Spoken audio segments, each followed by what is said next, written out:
The words my daughter-in-law, Clara, spoke to me weren't shouted in anger. They were whispered. A cold, casual, and utterly devastating assessment delivered as she was plumping the pillows on my hospital-style bed, the bed that now sat in the middle of my own living room, a constant, ugly monument to my own infirmity. "You know, Helen," she said, her back to me as she smoothed the sheets with a brisk, impatient efficiency. "I was thinking today, if you were to just slip away in your sleep, it would be sad, of course, but in a way, it would be a relief." She turned then and looked at me, at my body, trapped and useless in this bed after the stroke. Her face was a mask of perfect, pitying sympathy, but her eyes were as cold and as hard as river stones. "No one would even really notice, would they? Your friends are all gone. The children are grown. Your life is over. You'd never be missed." She smiled then, a thin, pitying smile that did not reach her eyes. It was the smile of a zookeeper looking at an old, decrepit animal that has outlived its usefulness. I tried to answer her. I tried to scream. I tried to form the words, the terrible, true, and righteous words that were boiling in my mind. "You are a monster." But the stroke had been a thief. It had stolen the connection between my mind and my tongue, leaving me a prisoner in my own silent body. The words were there, trapped behind my teeth, but all that came out was a low, frustrated, and deeply pathetic, guttural moan. Clara's smile widened slightly. My helplessness was a source of a quiet and deeply satisfying amusement to her. "See?" she said softly, as if speaking to a child. "It's for the best. Just rest." She turned and walked away, leaving me alone in the silence, in the wreckage of my own life, with the poison of her words seeping into my soul. She thought she had won. She thought she had delivered the final, killing blow to my spirit. She thought she had silenced me, permanently. But she, in her arrogant, callous cruelty, had made two fatal mistakes. She had forgotten that a woman who cannot speak can still listen. And she had forgotten about the tablet on my bedside table, the one my late husband, a brilliant sound engineer, had set up for me years ago. The one that was connected to the state-of-the-art, voice-activated smart home system he had installed as his final gift to me. The one that controlled the high-fidelity speakers hidden in every single room of this house. She thought she had silenced me. She had no idea I was about to become the ghost in her machine, the voice in her walls, the whisper in her darkest, most terrified nightmares. She thought no one would miss me. She was about to find out that she would be missing me, and my silence for the rest of her miserable and soon-to-be shattered life. Hi everyone, I'm Grandma Helen. I'm 76 years old. And after a stroke left me unable to speak, my daughter-in-law told me that if I died, no one would miss me. She thought she was speaking to a helpless, dying woman. She had no idea she was confessing to a ghost. The secret I am sharing with you today is a story of a different kind of haunting. It is not a story of chains and apparitions. It is the story of a technological haunting, a psychological war fought with Wi-Fi signals and hidden speakers. For years, at my husband's loving insistence, I had recorded my life stories for him on a small digital voice recorder. Hours and hours of my own voice, telling the stories of my childhood, of our marriage, of our children. He had, with his sound engineer's precision, digitized all of them, creating a vast, secret library of my own voice, my own memories, and had stored them on the very tablet that now sat, so innocently, on my bedside table. My daughter-in-law, a woman who saw all of my husband's technology as nothing more than old people's clutter, had no idea what that tablet was capable of. She had no idea that from my bed, with a single silent touch of my finger, I could make my own voice, the voice she thought she had silenced forever, echo through any room in this house. She thought she had erased me, but I was about to become the omnipresent, inescapable, and deeply, deeply terrifying narrator of her own guilty conscience. So please, get comfortable. This is a story about a woman who was left for dead, and a voice that refused to be silenced. Your support, Your likes and subscriptions to Silent Grandma are a reminder that even in the deepest, darkest silence, a single voice, speaking the truth, can be a powerful and a beautiful and a truly revolutionary thing. To understand why my voice became her torture, you have to understand what my voice used to be to this family. You have to understand that my voice was not just a sound. It was the soundtrack of their lives, the music of their happiness, the very heart of our home. My husband, my David, was a man in love with sound. He was a sound engineer, a brilliant, gentle man who spent his life trying to capture the beautiful, fleeting, and invisible architecture of the world. He didn't just listen to the world, he heard it. He heard the music in a bird's song, the rhythm in a rainstorm, the deep, resonant harmony of a happy family's laughter. Our love story was a story of sounds. I remember him, on our first date, recording the sound of my laughter on a small, handheld tape recorder. "I want to keep this," he had said, his eyes shining with a strange, beautiful intensity. "It's the most beautiful sound I've ever heard." And he did. He kept everything. He was an archivist of our love. He recorded the sound of me singing lullabies to our son, Mark, in the dead of night.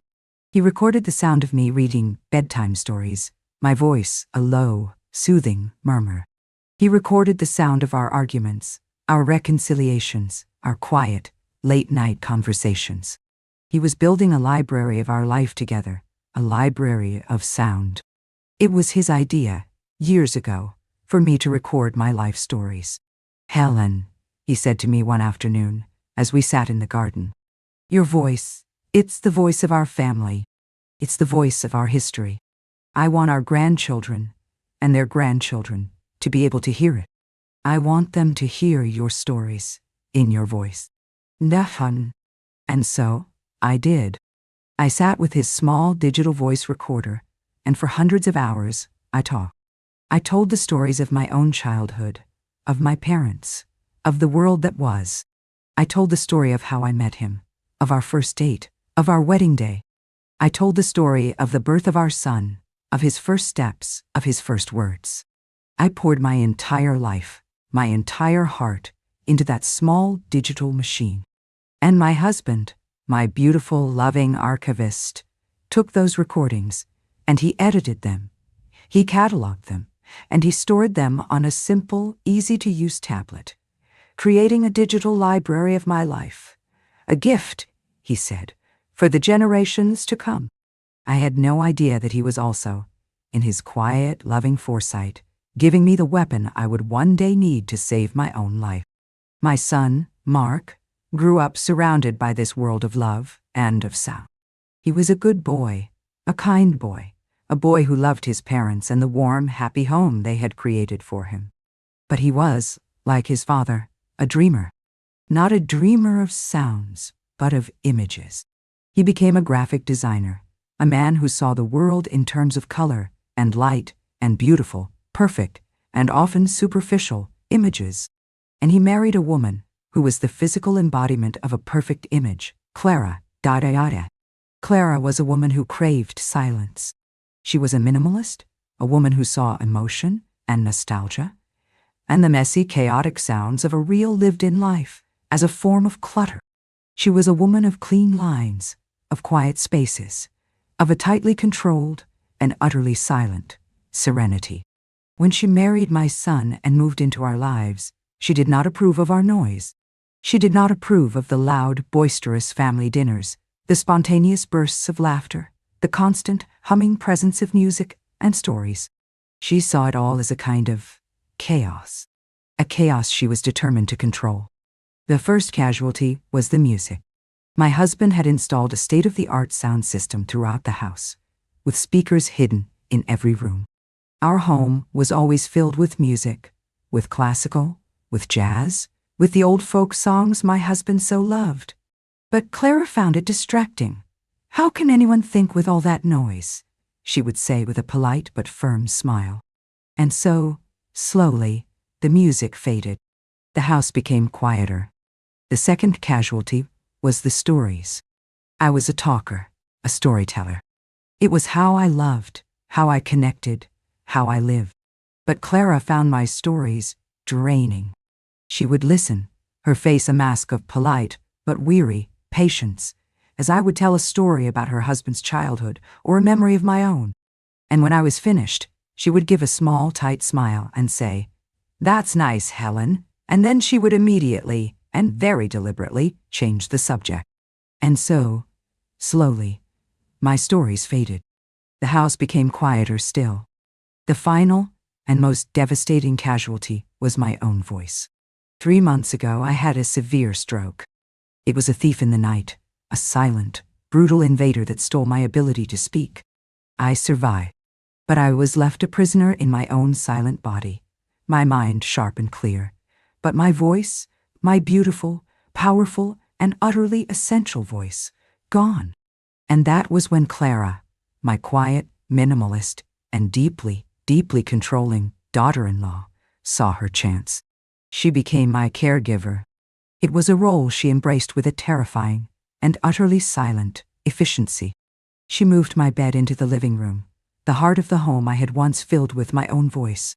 She took over my bedroom, my kitchen, my life. She managed my medications. She managed my finances. She managed my son. And she seemed to relish my silence. The house, for the first time, was finally as quiet, as controlled, as perfect as she had always wanted it to be. I was no longer a source of noise, of stories, of the messy, inconvenient sounds of a life being lived. I was a silent, manageable object, a piece of furniture that just happened to be breathing. But she, in her arrogant, triumphant control, had forgotten about my husband.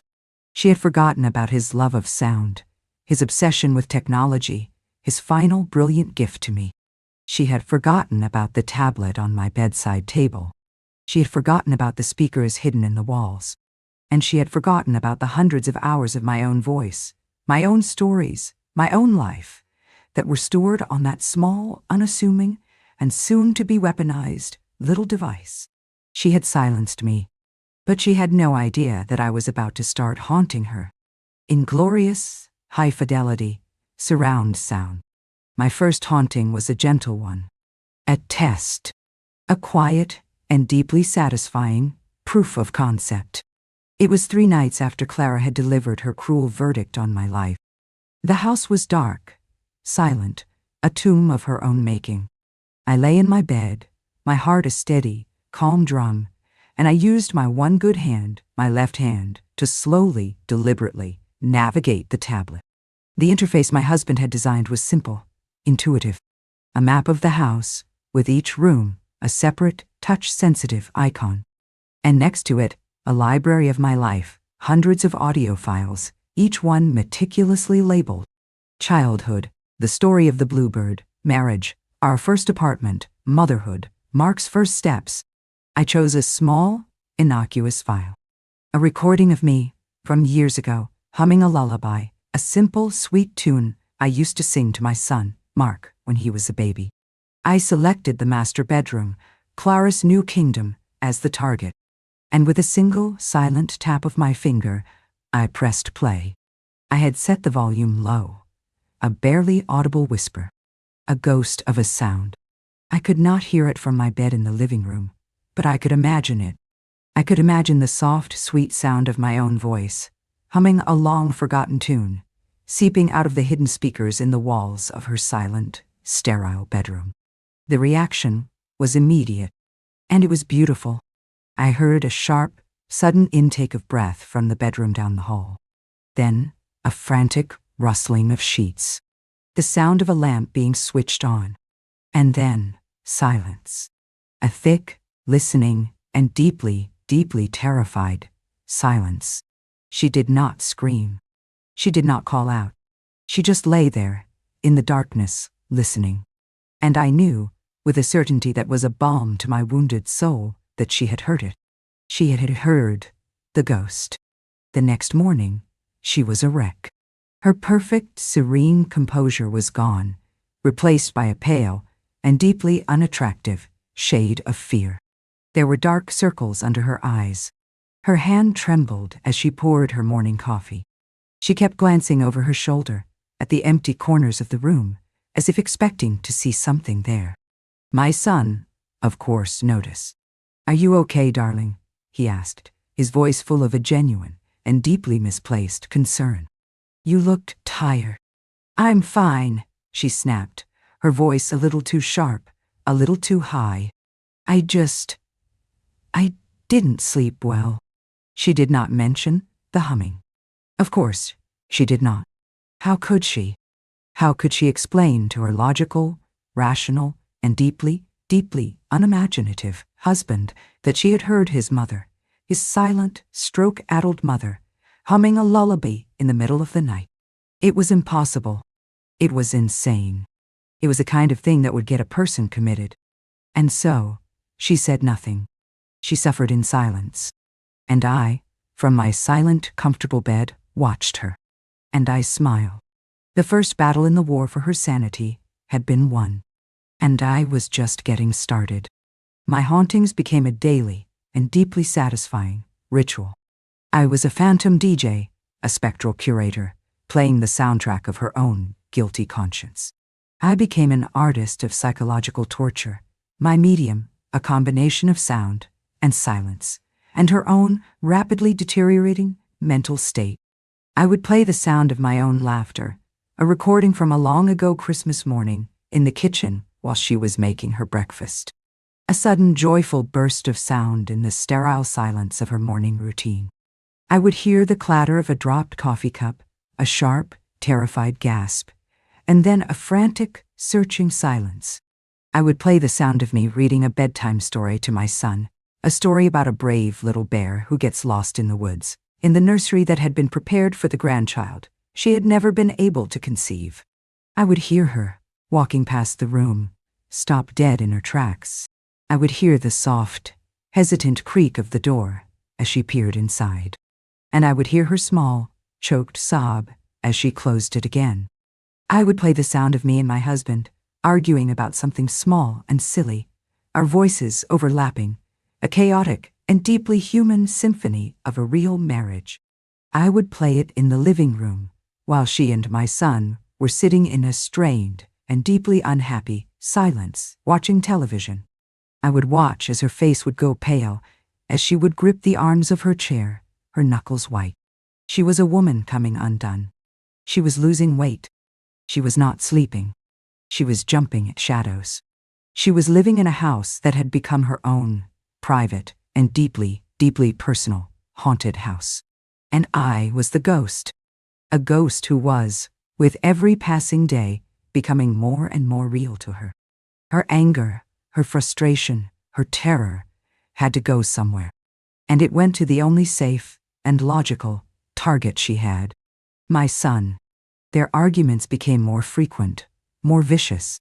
I would listen to them from my bed, my heart a cold, hard, and deeply satisfied stone. "I'm telling you, Mark, there's something wrong with this house," she would shriek, her voice a high, ugly, and utterly unhinged thing. "I hear things. I hear her." "Clara, that's insane," he would say, his voice a low, weary, and deeply, deeply patronizing rumble. "Mom can't speak. She can't move. She's had a stroke. You're stressed. You're tired. You need to see someone. A doctor? A therapist?" "No, I'm not crazy," she would scream, her voice now a raw, ragged sob of pure, impotent fury. "You're the one who's crazy. You're the one who's blind. You can't see what she's doing. She's doing this to me. She's trying to drive me mad." He did not believe her. He could not. The truth was too fantastic, too impossible, too insane. And so, he did what all weak and unimaginative men do when faced with a reality they cannot comprehend. He retreated. He started working late. He started drinking more. He started to disappear, emotionally, from his own marriage, from his own home. And Clara, my beautiful, perfect, and deeply, deeply evil daughter-in-law, was left alone. Alone with her guilt. Alone with her fear. And alone with me. The ghost in her machine, the whisper in her walls, the constant, inescapable, and deeply, deeply satisfying sound of my own resurrected voice. The war was not over, but I knew, with a certainty that was as pure and as cold as the grave, that I was winning. The final act of my quiet and deeply satisfying war was not a battle of sound, but of silence. My silence. After weeks of my relentless spectral torment, Clara was a woman on the edge of a complete and total breakdown. She was a ghost in her own home, a pale, trembling creature haunted by the ghosts of her own guilt and my resurrected voice. She had stopped sleeping. She had stopped eating. She had stopped pretending. The mask of the perfect, serene, and sophisticated woman was gone, replaced by the raw, terrified, and deeply, deeply ugly face of a cornered animal. And then one day, I stopped. The hauntings ceased. The house fell silent. A deep, profound, and utterly unnerving silence. The silence of a predator that has stopped stalking its prey and is now simply waiting, patiently, for the prey to make its final, fatal mistake. And she did. The silence was, I knew, more terrifying to her than the sounds had been. The sounds had been a torment, but they had also been a presence, a thing she could fight against, a thing she could rage at. The silence was a void, a question mark, a terrifying and deeply, deeply personal kind of madness. She spent a week in that silence, a week of a slow and deeply satisfying descent into her own private hell. She would wander the house, from room to room, listening, waiting. Her ears, which had been so attuned to the sound of my voice, were now straining to hear it, to find it, to understand its absence. The final, beautiful, and deeply, deeply satisfying breakdown came on a Tuesday afternoon. I heard her come into the living room, her footsteps a slow, hesitant shuffle. She stood before my bed, and for the first time in a very long time, she spoke to me. Not with anger, not with hatred, but with a strange and deeply, deeply pathetic kind of pleading. "Please," she whispered, her voice a broken, ragged thing. "Please, just say something, anything." I did not respond. I just looked at her, my face a mask of calm, quiet, and utterly serene emptiness. And she broke. She fell to her knees, her body racked with a storm of dry, heaving sobs. "I'm sorry," she wept, the words torn from the very depths of her shattered soul. "I'm sorry, I'm sorry, I'm sorry." She confessed everything. To me, to the silent and deeply, deeply satisfied old woman in the bed. She confessed to her hatred of me, to her fear of me, to her desire to see me dead. She confessed to her own, long and sordid, history of lies, of deceit, of a life built on the wreckage of other people's trust. She confessed it all, a torrent of poison and guilt, and a lifetime of carefully suppressed and deeply, deeply ugly truth. And my son, my dear, sweet and utterly, utterly blind son, who had just walked into the house, unheard, unseen, stood in the doorway and heard every single damning and deeply, deeply satisfying word. The aftermath was not a storm. It was a quiet and deeply, deeply final kind of death. The death of a marriage. The death of a life. The death of a lie. My son did not rage. He did not weep. He just looked at her, at the broken, sobbing woman on the floor, and he saw her, for the very first time, not as the beautiful, perfect, and utterly untouchable work of art he had married, but as the ugly, twisted, and deeply, deeply damaged human being she truly was. He asked her to leave. His voice was quiet and calm and utterly, utterly devoid of emotion.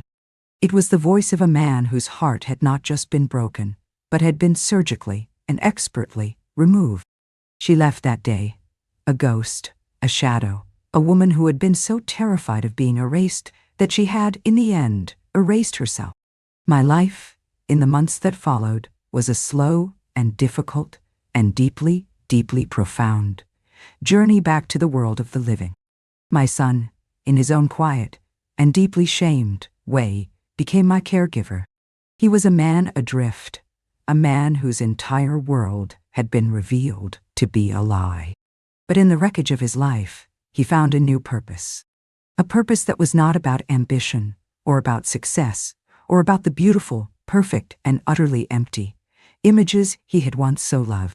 It was a purpose that was about care, about kindness, about the quiet and difficult and deeply, deeply meaningful work of mending a broken heart. His own and mine. My voice never came back. The stroke had been too severe, but I did not need it anymore. I had found a new way to speak, a new way to be heard. I had my tablet, I had my stories, and I had my son who would sit with me for hours and listen. He would listen to the stories of his childhood, of his father, of the life we had once had. And in the listening, in the sharing, in the quiet and deeply, deeply sacred space between my recorded voice and his listening heart, our family, our real family, the one that was built not on lies, but on a shared and a difficult and a deeply, deeply beautiful kind of love, began slowly and quietly to be reborn. So what is the final lesson from my long, dark, and deeply satisfying technological haunting? It is that a voice, a human voice, is a powerful and a beautiful and a deeply, deeply sacred thing. It is the music of our lives. It is the soundtrack of our love. And it can, even when it is just a memory, a recording, a ghost in a machine, be a weapon of pure and righteous and deeply, deeply satisfying justice. I also learned that silence too can be a weapon. It can be a cage. It can be a tomb. But it can also be a mirror that forces a person to look at their own soul, at their own guilt, at the ugly and twisted and deeply, deeply lonely truth of who they really are. My life is quiet now, but it is not the silence of a prison. It is the silence of peace, a peace I have earned, a peace I have fought for, a peace that is filled not with the absence of sound, but with the presence of love, a quiet and a difficult and a deeply, deeply beautiful kind of love. Thank you for joining me on this journey. It has been a story of great darkness, but also of a surprising and a deeply, deeply satisfying kind of light. Your support has been a constant source of strength. If my story has moved you or made you think about the power of your own voice, of your own story, a like or a subscription to Silent Grandma would be a profound honor. Remember that your voice matters. Your story matters. And you, no matter how quiet or how small or how underestimated you may feel, you matter. Be well and be heard. I'll see you in the next story. Love, Grandma Helen.